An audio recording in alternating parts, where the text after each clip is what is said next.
ఇక చివరగా మీనరాశి వారికి ఈ వారం ఎలా ఉంటుంది గురువుగారు? మీనరాశి వారికి 2 గ్రహాలు యోగిస్తున్నాయి. ప్రధానంగా షష్టంలో కేతువు, ద్వితీయంలో శుక్రుడు.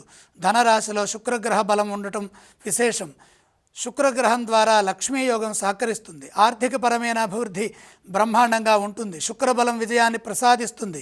ధనస్థానగతుడైన శుక్రుడు ఆదాయ మార్గాలను పెంచుకోవడానికి అవకాశం కల్పిస్తారు.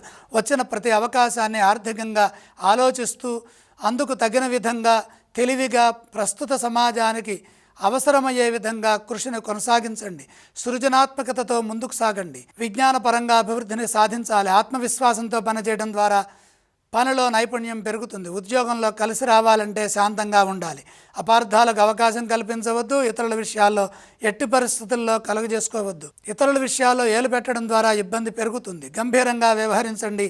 సత్యాన్ని మాట్లాడండి. ధర్మబద్ధంగా ముందుకు సాగండి. ఊహించని ఫలితాలుంటాయని గమనించి జాగ్రత్తలు పాటించండి. ఇతరుల విషయాల్లో ఎట్టి పరిస్థితుల్లో కలుగజేసుకోవద్దు.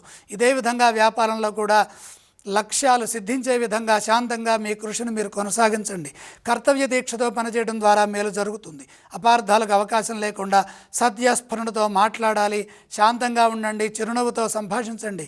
ఏలనాటి శని దోష ప్రభావాన్ని దృష్టిలో పెట్టుకొని వివాదాలకు దూరంగా ఉండండి.